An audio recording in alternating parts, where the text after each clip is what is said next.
Le damos gracias al Señor poder compartir en esta noche algo de su palabra. Yo estaba preguntándome y meditando acerca de un poquito, a modo de introducción, de la vida de José. José es un personaje que salta, digamos, cuando uno hace la lectura del primer libro de la Biblia, que es Génesis, y salta, digamos, en el sentido de que a uno le llama la atención la secuencia de los episodios, digamos, en la cual se desarrolla su vida. Yo estaba pensando, un joven que vivía una vida muy alegre,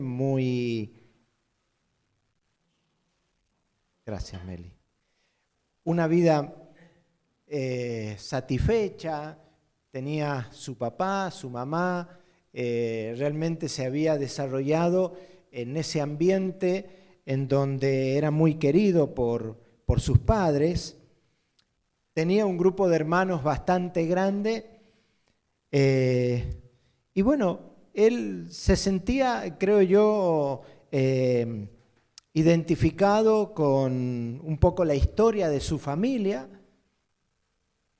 Y si uno se preguntara, como yo me pregunté, en ese tiempo en que él estaba en una condición, digamos, bien, en donde, quiero encontrar la palabra más adecuada, en donde él gozaba y se sentía satisfecho por todo lo que le rodeaba, si uno se preguntaba, ¿Dios irá a cumplir el propósito y los planes que tiene para este joven? Y yo creo que la respuesta salta inmediatamente en decir, yo pienso que sí, yo creo indudablemente que sí. Pero después vemos la continuidad de los relatos. Tenía 10 hermanos que eran hijos del mismo papá, pero de otras mamás. Y parece que estos hermanos no tenían mucha afinidad con José. La Biblia un poco lo muestra, había celo. Ese celo llevó a cierto, por decir así, malestar y también creo yo de que hubo odio. Porque Dios había revelado de que Dios tenía algo especial para José.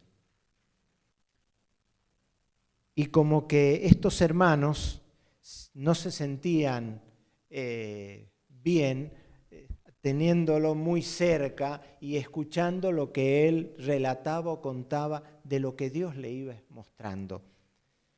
Y en una ocasión en que él fue a ver a sus hermanos, a ver cómo estaba, si estaban bien las ovejas, todo, estos 10 hermanos tomaron una decisión realmente bastante, digamos, mala, equivocada. Primero deciden matarlo. Luego uno de ellos dice, no, es nuestro hermano, no vamos a derramar sangre inocente o sangre nuestra. Mejor pongámoslo en esa cisterna y olvidémonos. Después otro de ellos ve una caravana que va camino a Egipto y uno de ellos dice, bueno, lo vendamos. No vamos a tener cargo de conciencia de que lo hemos matado, le hemos hecho algún daño. Lo venden y él se va. Agarran su túnica, matan uno de los corderos, la manchan y fue supuestamente la coartada para decirle, papá, mira, parece que en el camino algo le pasó a tu hijo y tal vez alguna fiera, algún animal salvaje lo agarró. Y si nos preguntamos en ese momento, fue vendido, llegó a Egipto como esclavo, fue comprado, él tenía que ocuparse de aquellas cosas que en su casa o en su lugar, lo hacían otras personas, ¿no? Porque él ocupaba otra posición. Y si uno se preguntaba, y después fue acusado, cayó en la cárcel, bueno, le pasó un sinnúmero de cosas, y uno al preguntarse, ¿se podrá cumplir el plan de Dios en la vida de este muchacho? Pero mirá cómo está, mirá cómo se encuentra, mirá en qué situación ha caído. Antes era el hijo del Señor de Jacob, ahora es el esclavo de tal y tal familia, que no tenía otra cosa que obedecer orden, no tenía derechos, no tenía vacaciones, no tenía fines de semana, era desde que amanecía hasta que anochecía, él tenía que servir. Y tal vez uno dice, a mí me parece que no. Y alguno habrá dicho, no, este de la cárcel no sale más. Tal vez que si lo sacan muerto. Pero ¿quién iba a pensar que después Dios iba a ir acomodando las cosas al punto en que José, porque Dios así lo planeó, llegó a ser la segunda autoridad en el país más importante en ese tiempo, que era Egipto? Y todo cambió. Y al final del libro de Génesis, Dios muestra el propósito por el cual lo salvó y trabajó en la vida de José. Dice, ustedes pensaron mal contra mí, dijo José a sus hermanos cuando los tenía delante, pero no tengan miedo, porque Dios me envió acá para preservar a mucho pueblo. Pienso, hermanos, de que este cambio de circunstancia en la vida de alguien, a alguien le puede hacer pensar, en la situación que me encuentro, Dios puede realmente cumplir su plan. Tal vez una situación económica, de salud, de familia, social, una situación que posiblemente llega a tocar el fondo del fondo. Y sabe, encontré un versículo que hace buen rato que no lo leía. Lo quiero leer en este momento. Y dice así.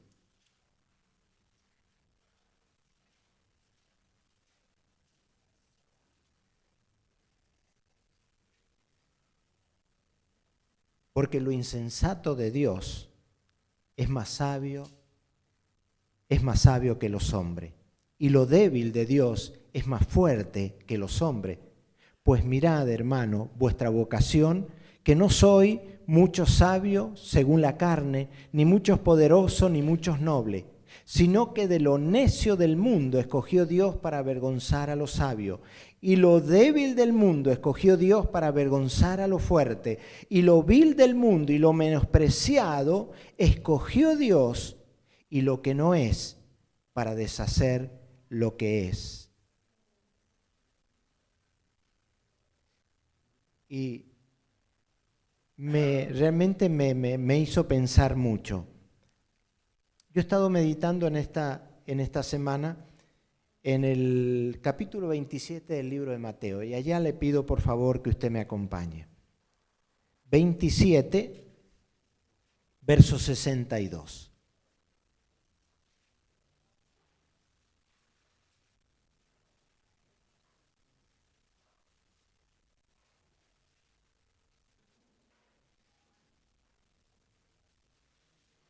Dice la palabra de Dios ahí en ese pasaje.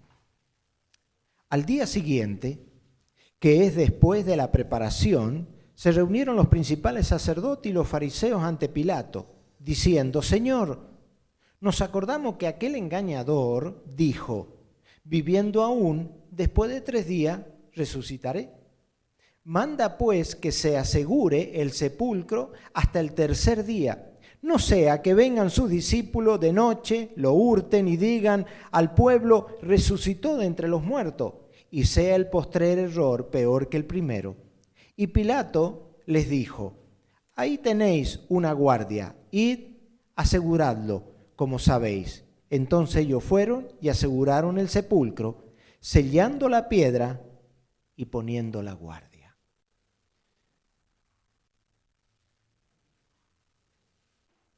Yo pienso firmemente de que todo lo que Dios ha tomado, o cada persona que Él ha tomado,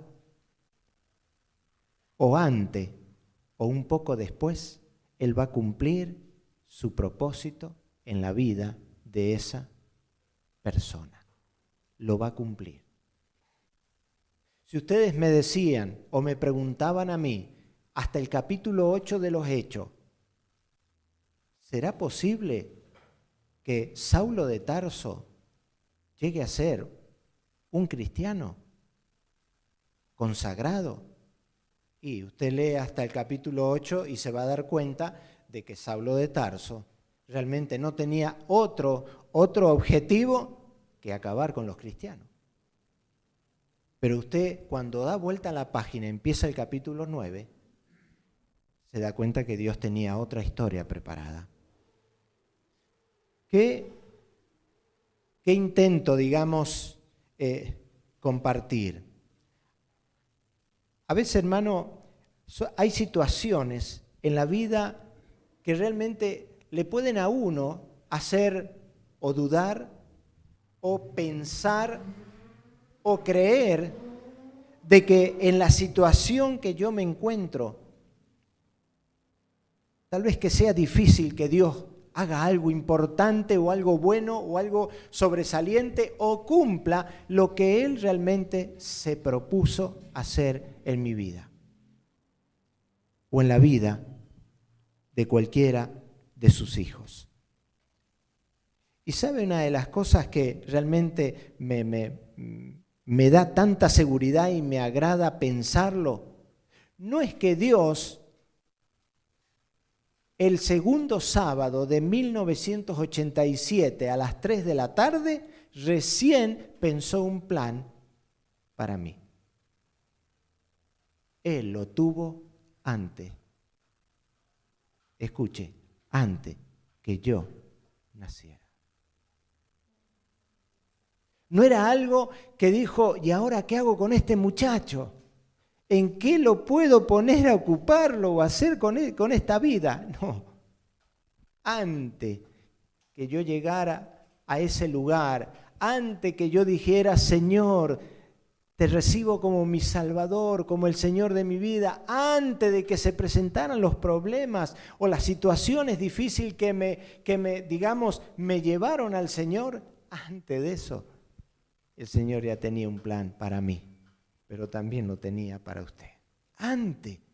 Eso es lo extraordinario y que me puedo, como quien dice, me puedo parar firme sobre esa realidad, sobre esa declaración de Dios de que realmente Él pensó en lo que iba a hacer con mi vida mucho, mucho, mucho antes, desde la eternidad. Y acá en este pasaje, hermano, leemos que se reunieron, dice, los sacerdotes y los fariseos. Eran la autoridad religiosa del pueblo. No se movía nada si ellos no lo determinaban, si no lo autorizaban, si no daban su sí, no se movía nada. Por eso es que Jesús les cayó tan mal. Porque Jesús en su mensaje empezó realmente a manifestar aquellos abusos que estaban teniendo los religiosos de su tiempo. Un abuso que realmente, es decir, era exagerado en muchas cosas. Y ellos dijeron, bueno, ya nos sacamos de encima a Jesús, a la final lo crucificaron ya no va a predicar más, no va a enseñar más, ya no va a sanar más, ya no va a hacer nada de eso. Pero nos queda una sola cosita. Hay que impedir de que la gente llegue a creer que lo que él dijo, crea que era cierto. Él dijo que iba a resucitar al tercer día. Y a nosotros no lo creemos, pero por ahí viene uno de sus discípulos o alguno de ellos, lo sacan, se lo llevan, lo guardan en algún otro lugar, lo hacen desaparecer y terminan diciendo, sí, era verdad, Jesús resucitó.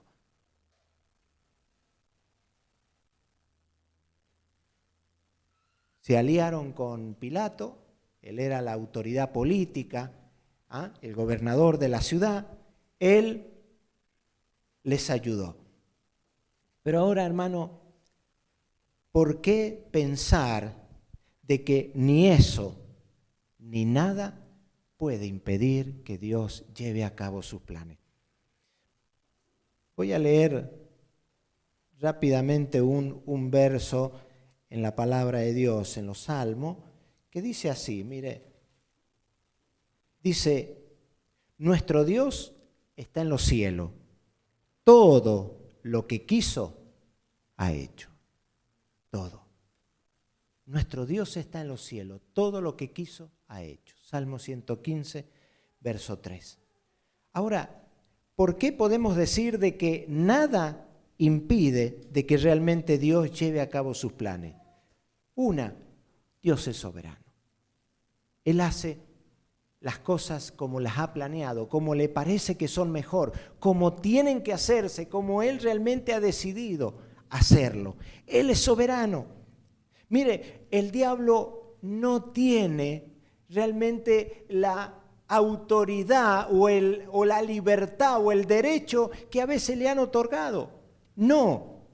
Fíjese que cuando Job estaba realmente alabando, adorando a Dios de una manera libre, de una manera realmente muy íntima, Dios dijo, qué lindo, Job es un hombre que realmente me teme, me respeta, me ama. Y un día dice que viene el diablo y se acerca a la presencia de Dios y Dios le dice, ¿te has fijado en mi siervo Job? Y el diablo ya tenía una respuesta preparada, parece. Y le dijo, claro, lo has bendecido, le has dado de todo, no le falta nada, es el hombre más rico. ¿Cómo no te va a alabar? Si a aquellos que les sobra de todo, y claro, por gratitud dice Dios, te voy a alabar. Quítale lo que tiene y verás. Y fíjese lo que Dios le dijo. Te doy permiso para que se lo quites. Pero a pesar de que perdió todo, a pesar de eso, Dios le dijo, ¿te fijaste? Ni un solo reproche, ni una sola crítica, no se amargó. Él dice que adoró a Dios. Más bien, la esposa tuvo una actitud distinta. El diablo ya tenía otra respuesta preparada y le dijo, toca su cuerpo y vas a ver que las cosas van a cambiar. Y Dios le dijo, te permito, pero no le quites la vida.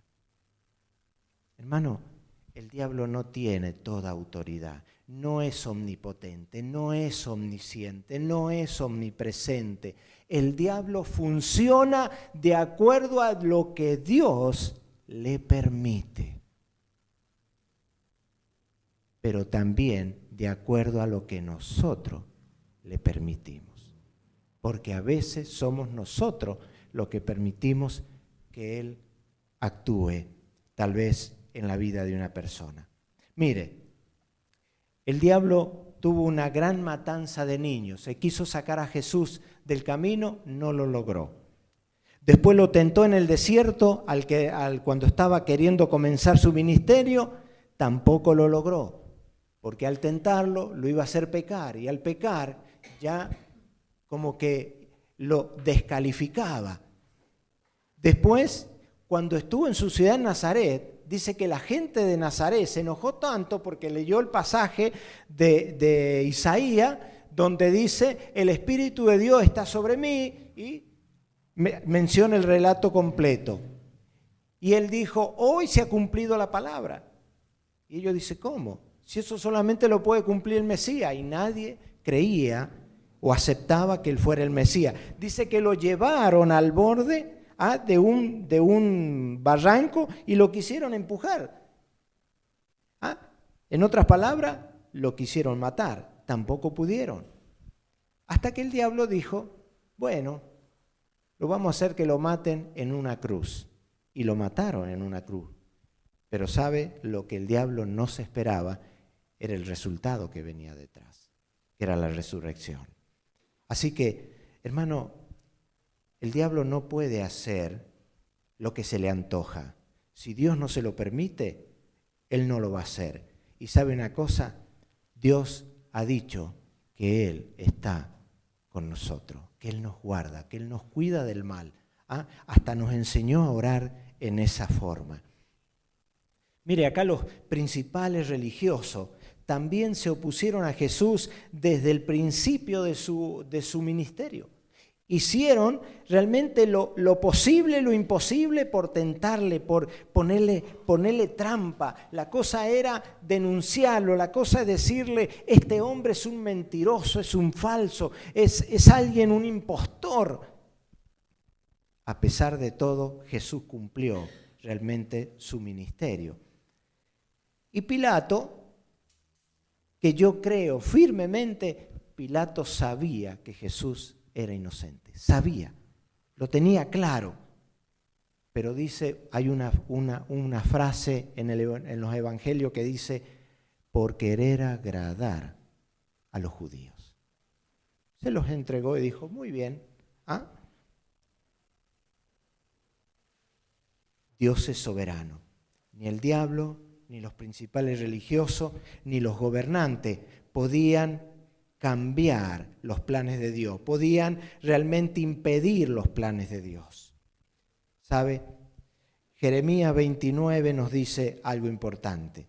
29:11, que seguro es un pasaje que lo hemos compartido o lo hemos leído más de una vez.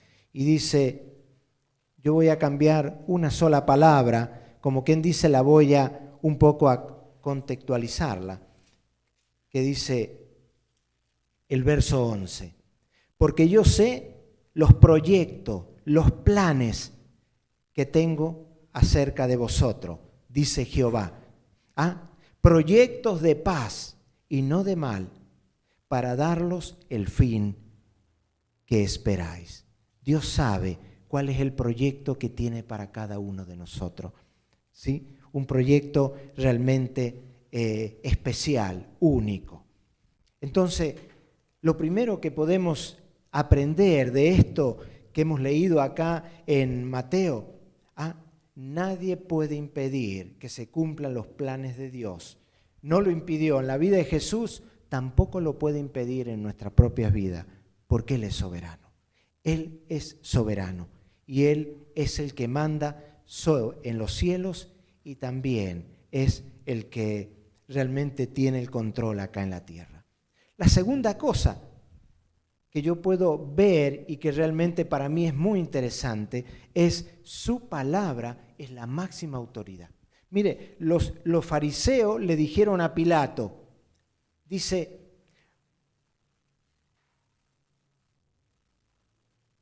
el verso 63, dice, diciendo, Señor, nos acordamos de aquel engañador que dijo, viviendo aún, después de 3 días resucitaré. Ellos tomaron como que esta palabra era una mentira, un engaño. Era algo que realmente Jesús la dijo con un motivo, digamos, en donde Él simplemente quería decir algo que los religiosos no estaban convencidos y no estaban de acuerdo porque ellos no pensaban que Jesús iba a resucitar. Ellos dijeron, resucitar al tercer día es un engaño. ¿Cuántas veces, hermano, alguien nos puede haber dicho algo? ¿Sabía usted que Alberto Einstein fue desechado por uno de sus profesores de matemática diciendo de que realmente ese joven era un bruto?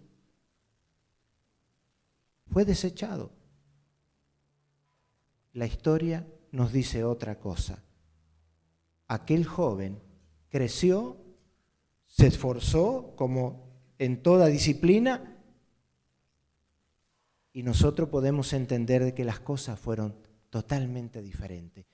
Hermano, ¿cuántas veces ellos, cuántas veces otras personas, cuántas veces papás, cuántas veces jefes, cuántas veces un profesor, un maestro, cuántas veces una X persona te dijo a ti o me dijo a mí, que era un vago, era un tonto, que no servía para nada, nunca vas a hacer nada, nunca vas a lograr nada, nunca vas a llegar a hacer algo. Y sabe, esta gente no le creyeron a Jesús, porque estaban más creyendo en lo que ellos pensaban, en lo que ellos creían, en cómo ellos veían las cosas. Tenemos que entender de que aunque alguien en algún momento nos hizo inferior, tal vez nos pudo haber humillado, nos pudo haber marcado, nos pudo haber etiquetado de alguna manera, hoy nosotros tenemos que entender que la máxima autoridad no es la palabra de una persona, el hombre, sino de Dios. Por eso es tan importante que la palabra realmente sea absorbida, sea meditada, sea creída, sea realmente abrazada. Y ella va a tener para nosotros la verdadera respuesta de Dios.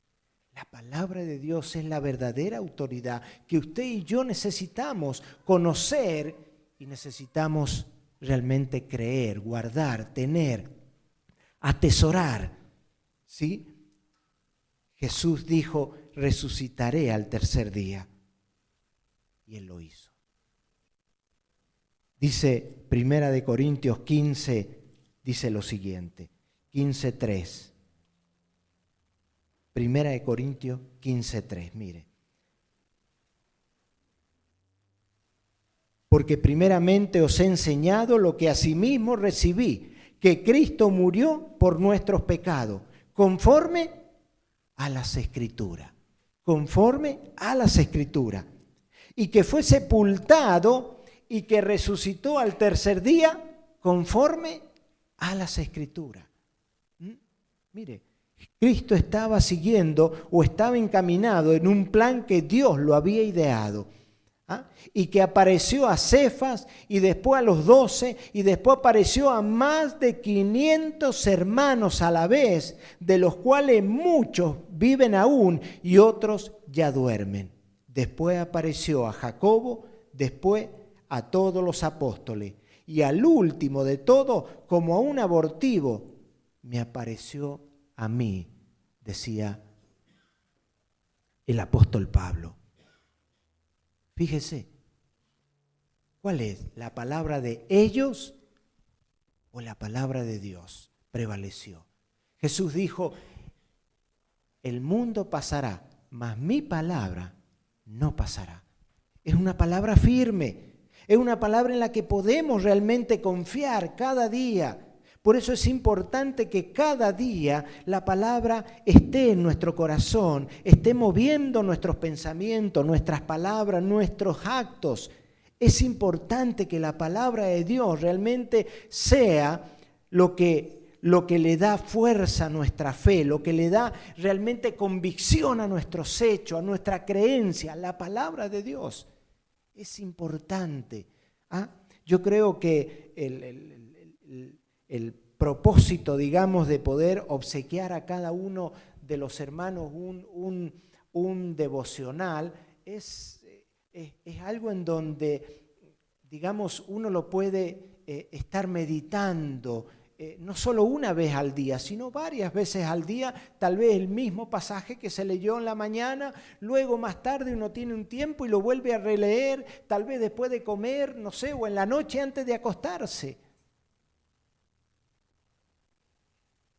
Leía un autor bíblico que decía, para evitar tener malos sueños en la noche, antes de dormir, leo la palabra de Dios y ella me infunde paz.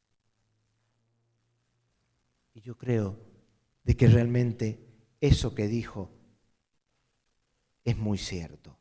La palabra de Dios debe de estar realmente en todo. Igualmente, fíjense en lo que decía Moisés o que escribió. Qué importante. Mire, dice así: oye Israel, Jehová nuestro Dios, Jehová uno es. Amarás a Jehová tu Dios con todo tu corazón y de toda tu alma y con toda tu fuerza. Y estas palabras que yo te mando hoy estarán sobre tu corazón. Y dice, y las repetirás a tus hijos. A tus hijos. Hablarás de ella estando en tu casa. Y andando por el camino. Y al acostarte y cuando te levantes. Y las atarás como una señal en tu mano y estarán como frontales entre tus ojos. Y las escribirás en los postes de tu casa y en tus puertas. ¿A qué se hacía referencia a Moisés? A la palabra de Dios. Uno tendría que preguntarse, ¿está faltando tal vez la palabra de Dios en mi hogar? ¿Se la estoy compartiendo a mis hijos? ¿La estoy aplicando a mi propia vida? Hermano, usted entra a una librería cristiana y usted ve las estanterías llenas. Todo tipo de temas. Pero ni uno de esos libros va a suplantar esto, la palabra de Dios. Ni uno solo. Hay ayudas, hay cierta ayuda en aquellos libros, pero es la palabra la que tiene autoridad. Es la palabra la que tiene autoridad. Es la palabra la que convence, es la palabra la que corrige, es la palabra la que cambia. Fíjese lo que el apóstol Pablo también decía, si tú cambias tu manera de pensar, y lo único que puede cambiar la manera de pensar es la palabra de Dios, cambiará tu manera de caminar, de vivir, de actuar, de hablar, de relacionarte. La palabra, no otra cosa. Es lo más importante que Dios nos ha dejado. Y es esa palabra con autoridad. Jesús dijo, resucitaré al tercer día. ¿Qué leemos en las Escrituras? Él resucitó. Él resucitó. Entonces, Dios es soberano.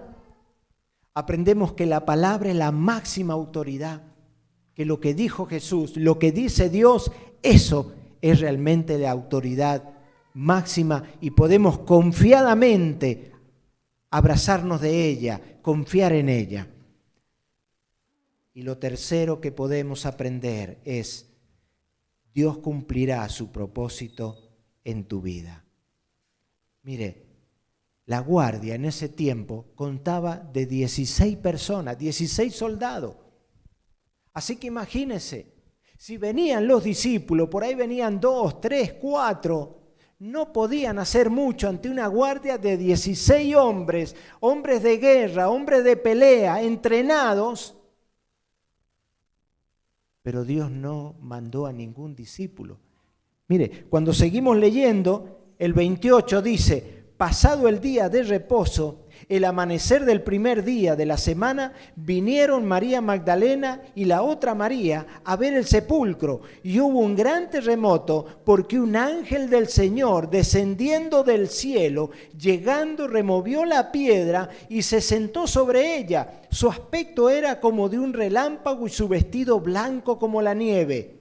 Y el miedo de él, los guardas temblaron y se quedaron como muertos. Qué cosa tremenda. Los principales sacerdotes, los fariseos tenían cierta desconfianza de los discípulos. Dios dijo, no, van a ver mi gloria mucho más. Y un ángel removió la piedra y todo lo que sucedió, dice que a los 16 hombres que estaban ahí cuidando, quedaron como muertos. Qué tremendo, hermano. Uno podría haber pensado, una vez que sellaron esa tumba, ese sepulcro, posiblemente antes de marcharse los sacerdotes y los fariseos habrán dicho, de acá no sale nadie, ni entra nadie. Dios dijo otra cosa. Los vamos a dejar asombrados. ¿Y sabe? Cuando los soldados vieron lo que había sucedido, corrieron a avisarle a estas personas. ¿Sabe qué hicieron los fariseos? Bueno, muchachos, acá hay un premio para ustedes. Tomen. Pero por favor, quédense callados. Y fíjese que la Biblia dice, y esto se difundió a partir de ese día por todos lados. Se supo. No es algo que a la final lo pudieron esconder.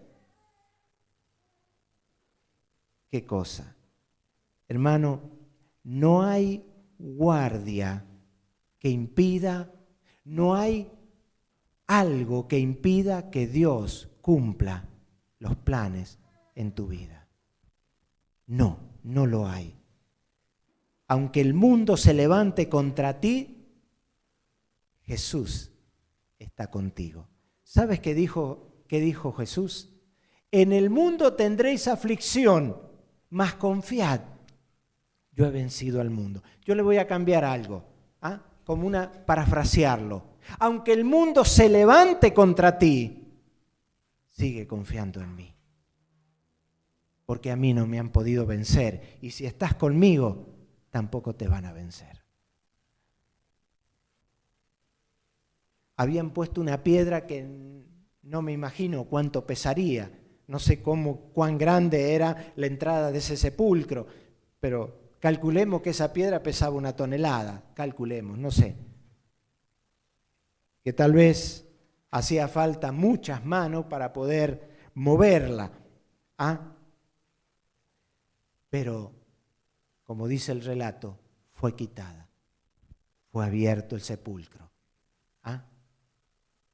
Fue abierto el sepulcro. Y Jesús, antes que pasara eso, ya había resucitado. Gloria a Dios.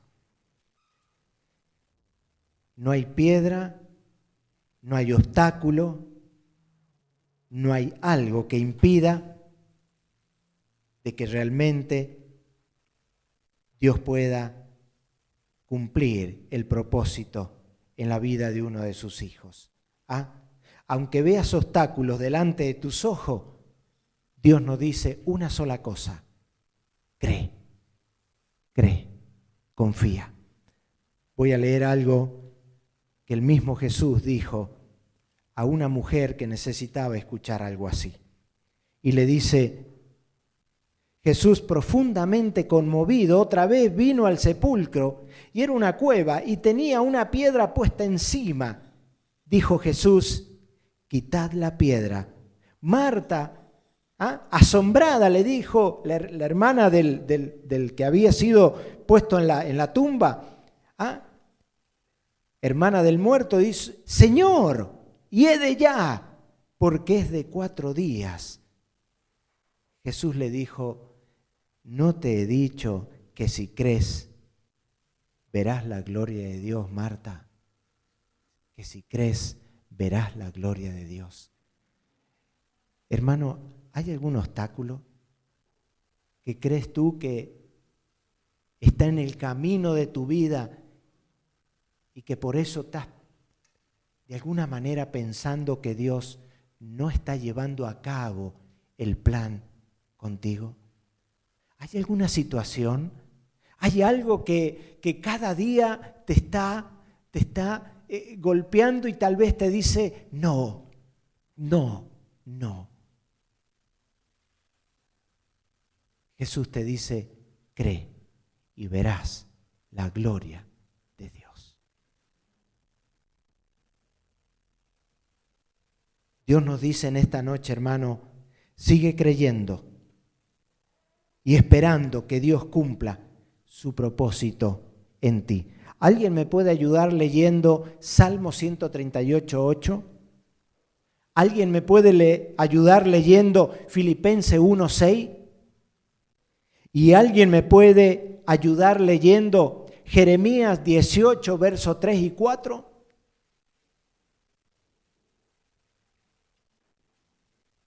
Si ya lo tiene, por favor, léalo en voz alta.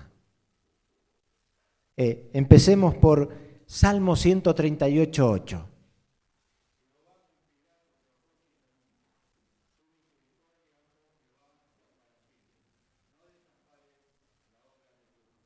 Amén. Filipenses 1:6.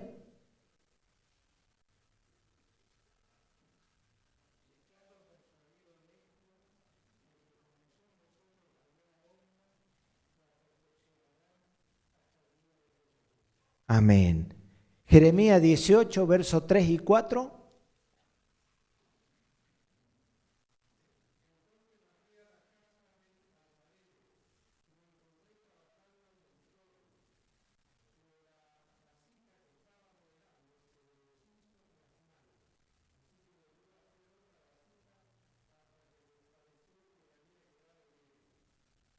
Amén. Mire, cumpliré mi propósito en ti. Declaración, palabra de Dios. Ponga su nombre si quiere, hermano. A mí me encanta poner mi nombre cuando leo un pasaje. Dios me dice, Raúl, cumpliré mi propósito en tu vida. Después Filipenses 1:6 dice, estando persuadido de esto, que Dios que comenzó su buena obra en la vida de Raúl, la perfeccionará hasta que Jesús vuelva nuevamente. Y en Jeremías, fíjese el detalle, ¿no? Dice que el alfarero estaba haciendo la vasija y en un momento dado, se le daña. Tal vez hubo algún problema con el barro, no sé. Pero dice que volvió esas manos a agarrar el barro e hizo una que a él le pareció mucho, mucho mejor. Muchas veces, hermano, déjeme decirle, a veces como hijos de Dios, como que nos escapamos de las manos de Dios por un momento. Pero ¿sabe qué hace Dios? Toma nuestra vida otra vez. Y en la rueda hace algo mucho, mucho mejor. Yo no sé, hermano, cómo está su relación con el Señor, su andar con el Señor, su caminar con el Señor, su fe en el Señor. Pero yo me afirmo en la palabra y yo creo, hermano, de que aunque las circunstancias que usted vive le pueda parecer que ha tocado fondo y que pareciera que nadie lo va a sacar de allá, recuerde, Dios tiene brazo tan largo que no importa lo profundo del fondo, de allá lo va a sacar y lo va a levantar y va a terminar cumpliendo el propósito en su vida. ¿Sabe? El propósito de su vida es que realmente usted cumpla aquello por lo cual Dios lo creó. puede ser algo muy pequeño, puede ser algo muy grande, pero ese es el propósito de Dios. Mire, el propósito de Dios con la vida de Juan el Bautista fueron 6 meses. En 6 meses Juan el Bautista hizo y cumplió el propósito de Dios para su vida. En cambio, en el caso de otros profetas, de acuerdo a los relatos, fueron años. No le tenemos que poner tiempo a Dios. Dios sabe cómo, cuándo, dónde Él va a estar obrando y cumpliendo su propósito. ¿Y sabe una cosa? Cuando Dios cumple el propósito en su vida, usted va a sentir satisfacción plena. Tal vez, hermano, mire lo que voy a compartir. Tal vez usted quiera hacer, voy a poner diferentes, tal vez, actividades. Un vendedor, un mecánico, un ejecutivo, un profesional, una ama de casa, un técnico, un científico. Pero lo que Dios quiere hacer es que eso empate con sus propósitos. Y si usted es una ama de casa, Dios va a ocupar su vida como ama de casa y conforme al propósito de Él le va a ocupar. Yo me acuerdo de una hermana en Ecuador. Esta hermana le rogó al Señor y le dijo: Señor, ¿qué te puedo servir, Señor? Yo como que ya empezaba a desesperarse y también a desalentarse de que como que Dios no la estaba usando. Y un día dice que vino a su mente un pensamiento que le dijo: ¿qué sabes hacer? Y bueno, a mí me gusta hacer pasteles, me gusta hacer, allá se le dice key, ¿no? El key es lo que decimos nosotros, o el bizcochuelo o la torta. Y Dios puso en la mente de ella, empezó a hacer pasteles. ¿Sabe qué? Una tarde fue a la vecina de al lado y le dijo, pongámosle un nombre: hola, Graciela, mira, yo voy a hacer un pastel. ¿Querés acompañarme? De paso, puedes aprender esta receta. Ah, bueno, ¿cómo no? Se vino a la casa de ella y le enseñó lo que ella sabía, y sabía muy bien, eso sí, tenía una experiencia tremenda en eso. Hicieron el pastel juntas, la amiga miraba todo. Bueno, vamos a ponerlo en el horno, son 45 minutos. Cerró el horno. Una vez que cerró el horno, se sentaron.